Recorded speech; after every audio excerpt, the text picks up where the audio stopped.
this morning comes from the book of Revelation, chapter 2. I encourage you to follow in your own Bibles. Particularly as we go through this series, I just ask that you bring something with you that you can then take and study in more during the course of the week. You can get really deep into this book. And there's a lot of things that we're just going to be able to touch on, even just in these two chapters. And so I encourage you to do some digging throughout the week, to delve deeper into it, to see where the Lord is speaking to you through His Word. So hear God's Word this morning. Revelation chapter 2, starting in verse 1. To the angel of the church in Ephesus write, these are the words of him who holds the 7 stars in his right hand, who walks among the 7 golden lampstands. I know your works, your toil and your patient endurance. I know that you cannot tolerate evildoers. You have tested those who claim to be apostles but are not, and have found them to be false. I also know that you are enduring patiently and bearing up for the sake of my name, and that you have not grown weary. But this I have against you. You have abandoned the love you had at first. Remember then from what you have fallen. Repent and do the works you did at first. If not, I will come to you and remove your lampstand from its place, unless you repent. Yet this is to your credit. You hate the works of the Nicolaitans, which I also hate. Let anyone who has an ear listen to what the Spirit is saying to the churches. To everyone who conquers, I will give permission to eat from the tree of life that is in the paradise of God. And to the angel of the church in Smyrna write, these are the words of the first and the last, who was dead and came to life. I know your affliction and your poverty, even though you are rich. I know the slander on the part of those who say they are Jews and are not, but are a synagogue of Satan. Do not fear what you are about to suffer. Beware, the devil is about to throw some of you into prison, so that you may be tested. And for 10 days you will have affliction. Be faithful unto death, and I will give you the crown of life. Let anyone who has an ear listen to what the Spirit is saying to the churches. Whoever conquers will not be harmed by the second death. This is the word of God for the people of God. Thanks be to God. Will you pray with me?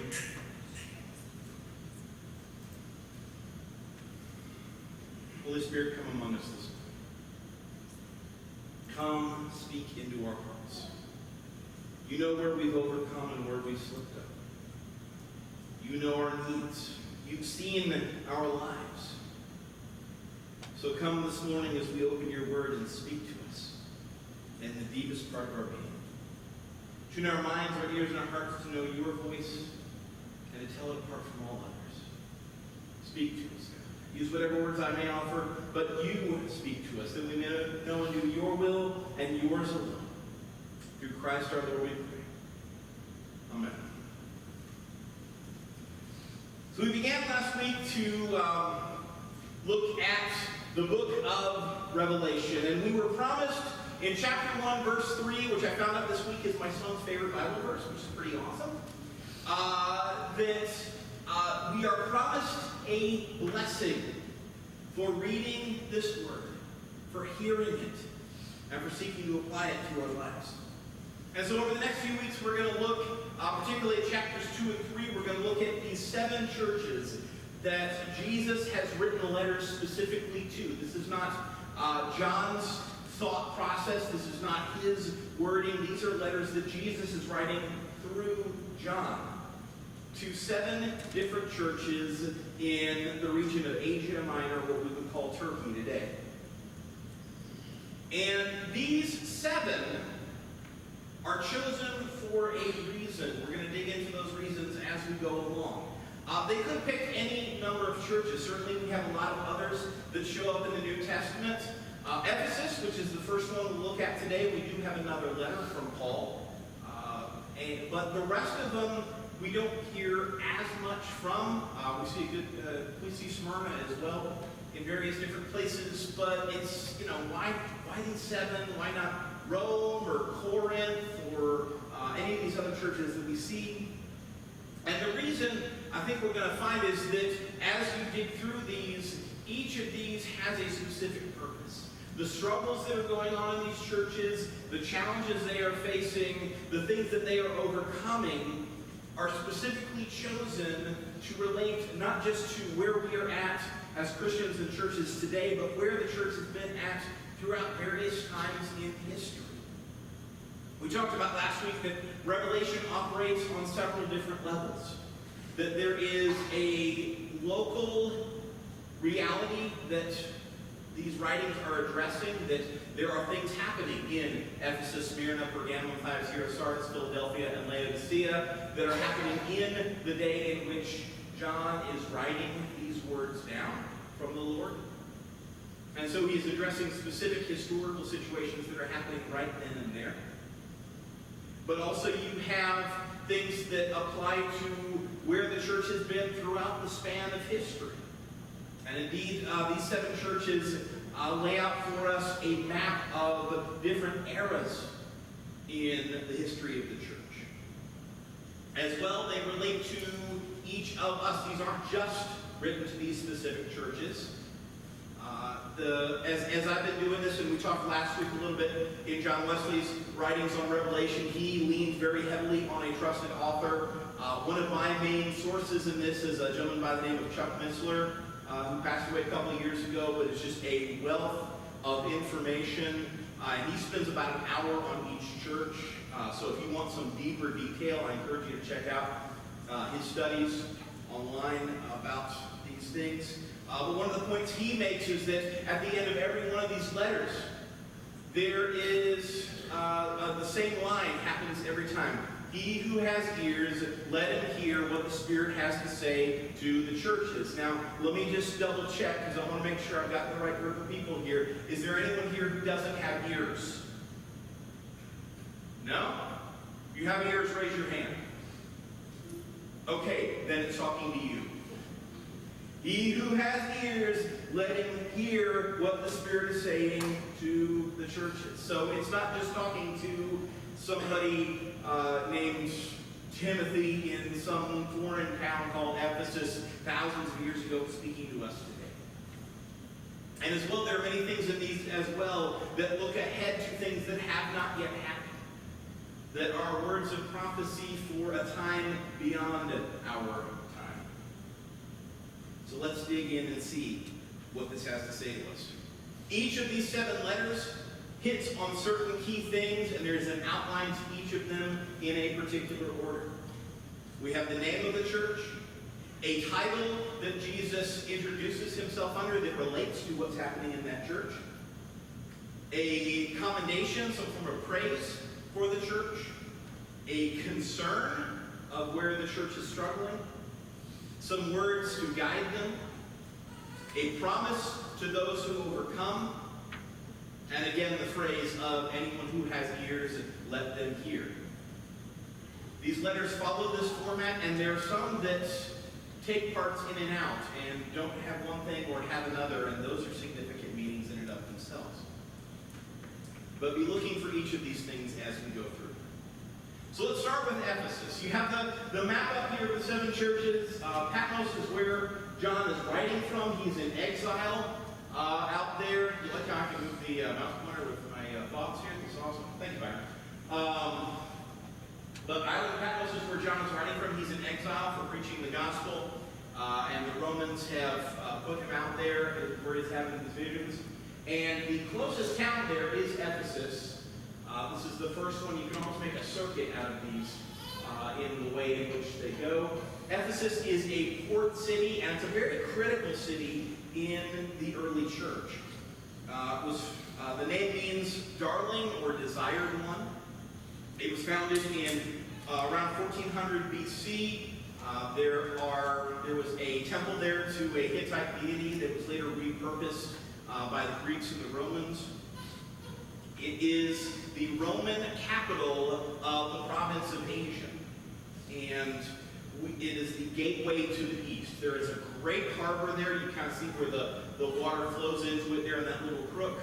It is an excellent harbor. It was a center for shipping. A lot of trade passed through there, and this is important for a lot of reasons. Particularly because when we see some of these early churches get set up, a lot of them are on trade hubs. Why is that important?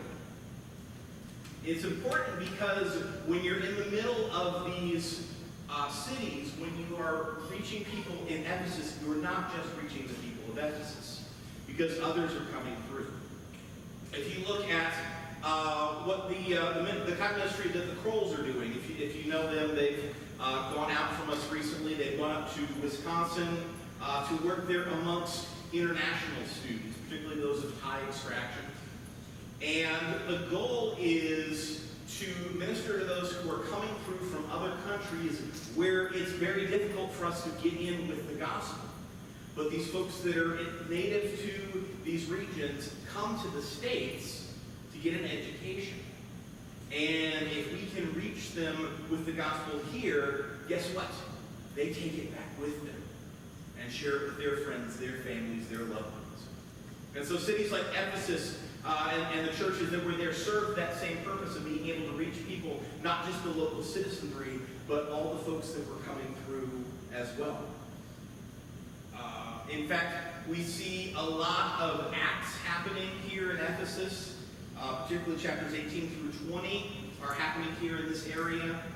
We think that Timothy, to whom Paul wrote a couple of letters in our New Testament, may have been the first bishop here in Ephesus. We believe that John resided here for a while, and Mary, the mother of Jesus, as well. In fact, if you remember at the crucifixion, we see Jesus entrust Mary to John's care. And we do, in fact, have graves to, we have burial records of John, Mary, and Timothy, all here in Ephesus. And so it was a very critical center. We see Priscilla, Aquila, Apollos, and many others come through here as well. Now, what is Jesus saying to this church? First of all, he introduces himself as the one who holds the 7 stars in his right hand. Does anybody who was here last week remember what the 7 stars are? Explained at the end of chapter 1. Anybody remember? It's okay if you don't. What's that? 7 churches, more specifically the angels or the messengers of the 7 churches. Now, I'm a little personally back and forth on whether these are spiritual angels or in the Greek meaning of angelos, meaning messenger, if these are leaders of these churches in a more mundane sense. You could probably think it both ways, honestly. But these are held in Jesus' hand, and he dwells among the lampstands. What are the lampstands? The lampstands are the churches. Think about that for a second. We are to be a lampstand. We are to be a shining light to the rest of the world. And so Jesus is dwelling amongst these through their trial. Think about that. Whatever we go through, Jesus is here with us. He walks among us. He holds us in his hands. And so he encourages them. He says, I know your works, your toil and your patient endurance. Jesus knows what you're doing. That could be good news, that could be bad news. I know that you cannot tolerate evildoers, that you have tested those who claim to be apostles, but are not, and have found them to be false. Now, this is a big thing here. Because you see, one of the challenges in Ephesus was false teachers who had risen up in that church.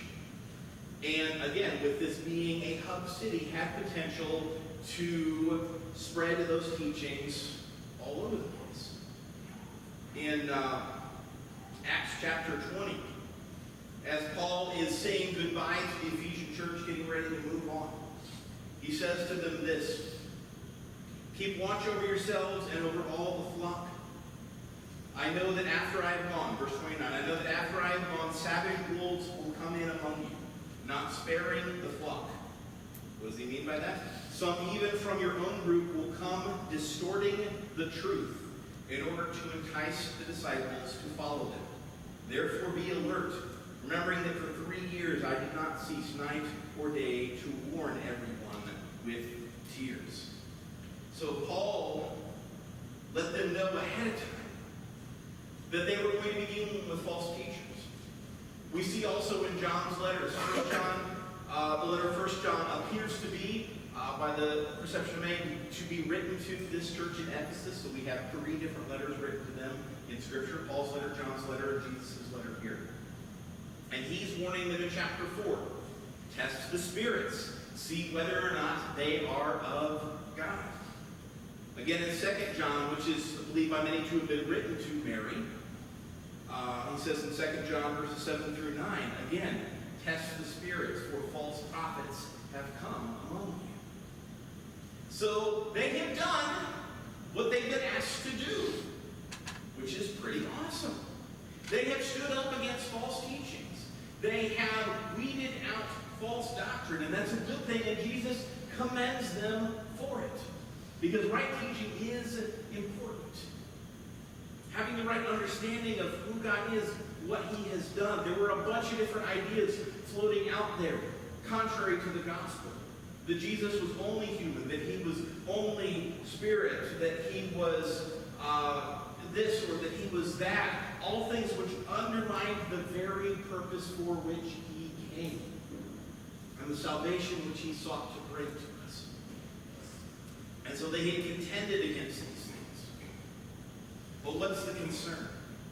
Well, if you're in battle for a long time, it can get easy to get hardened. And we see that they have lost their devotion, the love that they began with, the love that is the first priority. Have you ever seen that?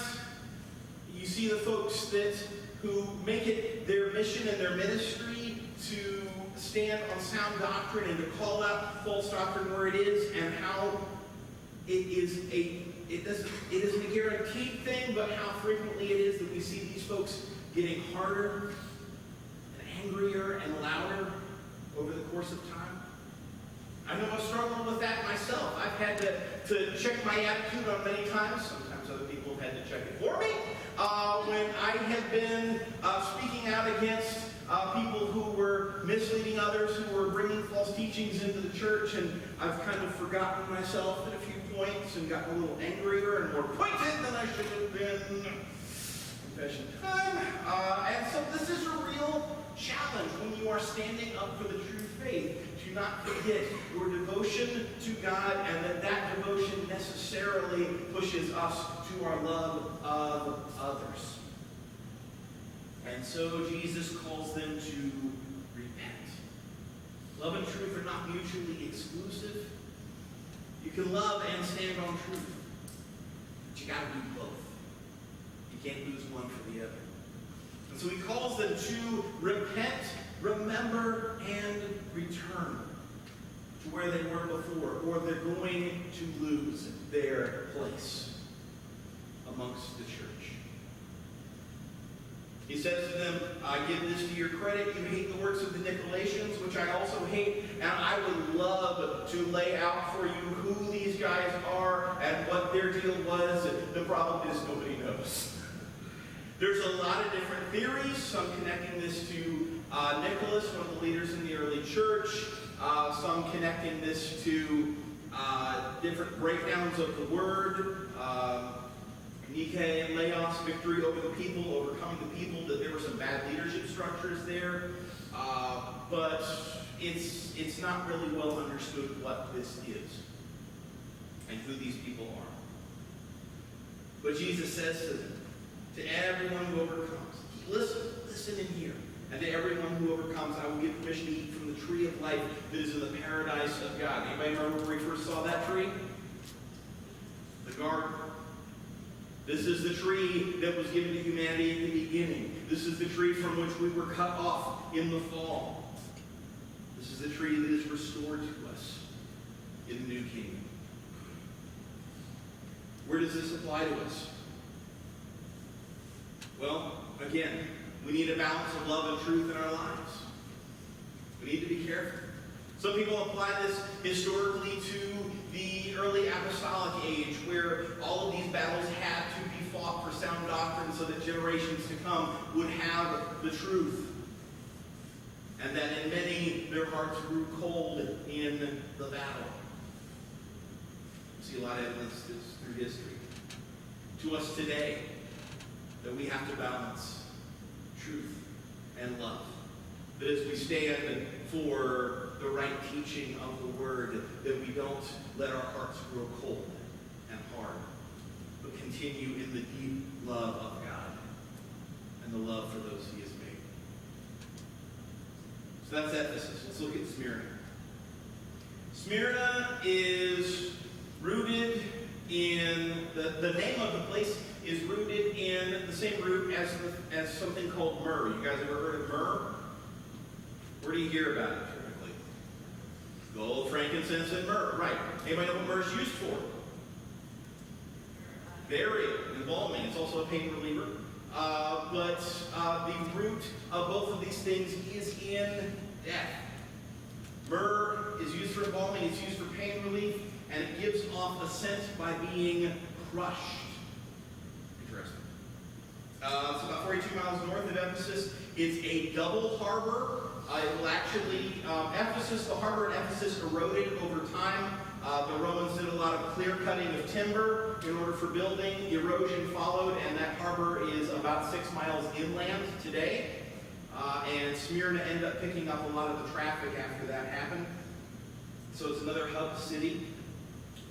It was sacked over and over again, leveled, crushed over and over again, and yet always rebuilt. Interesting. It's also a major center for paganism. There's a temple to Zeus, and it's the heart of the worship of the emperor in the Roman Empire. You had to, every year, by law, worship the emperor by burning a pinch of incense in his name. And then you got a certificate that said you had done that, and you were good until next year. This is a bit of a problem for anyone who is a Christian, because that is idolatry. We worship no God but God alone.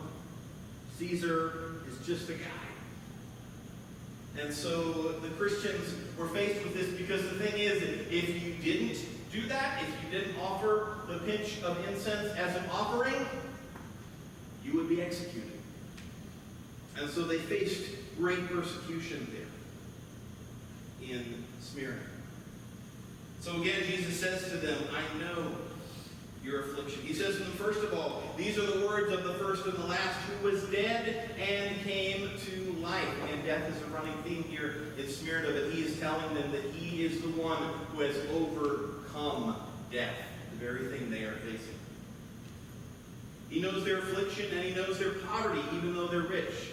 I have to imagine if you are hiding for your lives and are cut off from the official channels because you won't worship Caesar, you're going to be kind of hard up for money.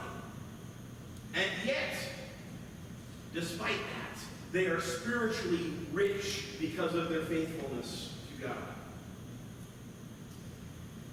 He says, I know the slander of those who claim to be Jews and are not, but are a synagogue of Satan. There's a lot of theories about who these guys could have been. There's a couple of different possibilities. Number one, there was a group called what they called the Judaizers. We see the book of Galatians addressing these guys in particular. This was a group that said in order to be a good Christian, you had to follow all of the Jewish laws. You had to get circumcised, you had to keep kosher, you had to keep the Sabbath, you had to do every single thing that the Jews had not really successfully been doing themselves. But you had to do that in order to believe in Christ. And this goes against the grace that we have been given by God, because we can't keep the law. But legalism of this type was an early problem in the church. And so there's one possibility that that's what's being talked about here.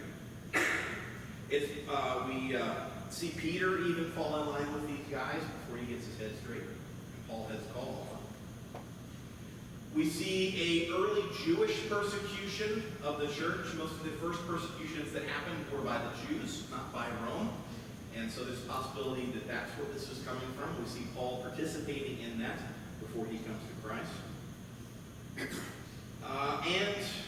Some have said as well that this might be a reference, those who say they are Jews and are not, to those who think that the church takes over where Israel left off, that we have replaced Israel in history and prophecy, and that all of those prophecies now apply to us.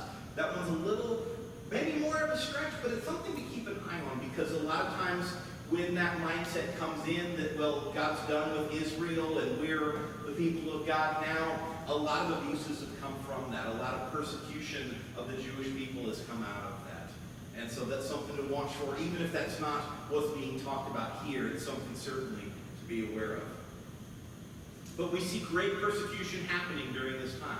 One of John's students, a man by the name of Polycarp, who was bishop of Smyrna, in fact, around 166 AD, he was an elderly man by this point, and he was put up, and he was put on trial for his faith, and he was tied to a stake and given an opportunity to recant, to refuse Jesus.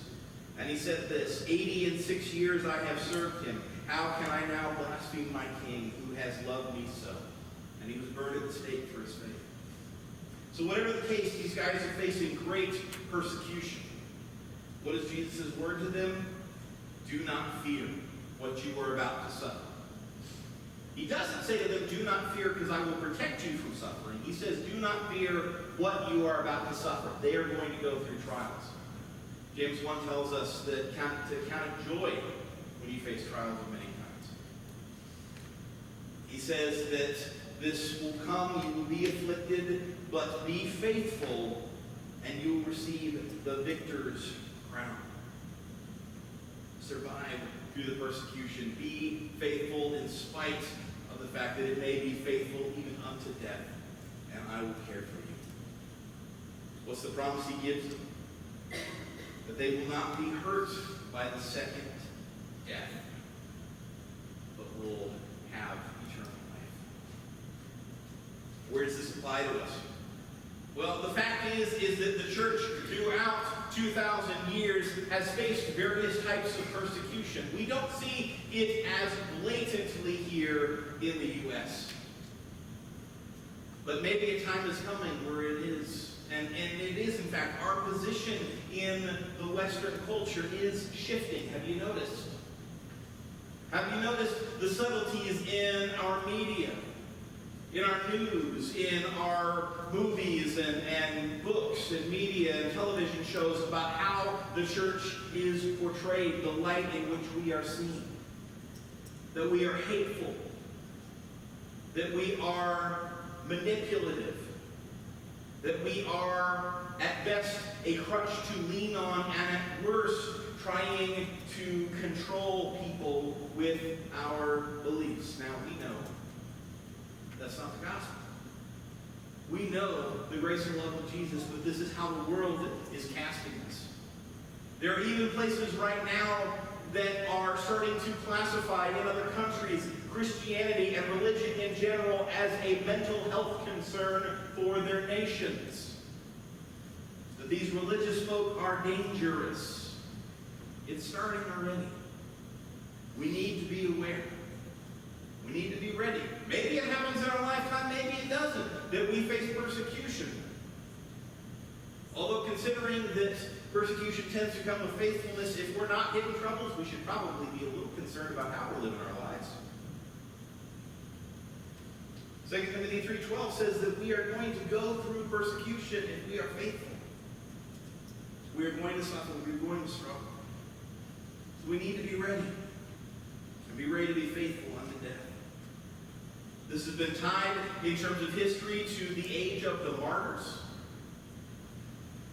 And it looks ahead to a time in which perhaps we will face even more persecution to come. And it's interesting that this is the one place where there are no concerns raised about this church, because they have been faithful even unto death. So take this and read it for yourself. See what God is saying to you.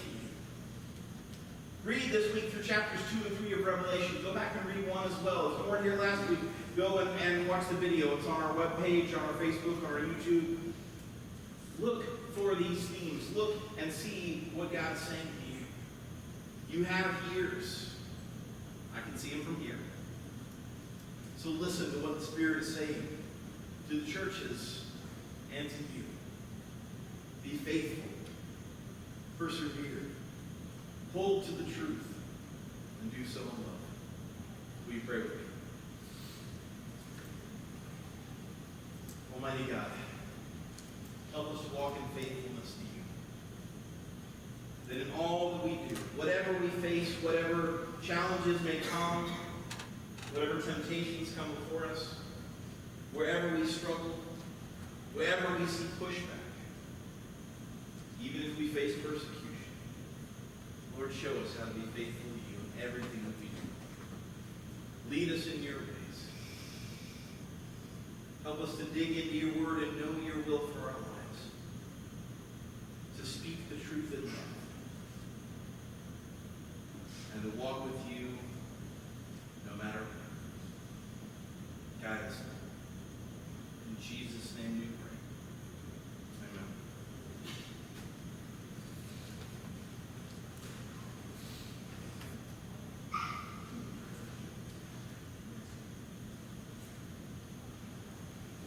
Let's stand as we prepare to go out and serve the Lord.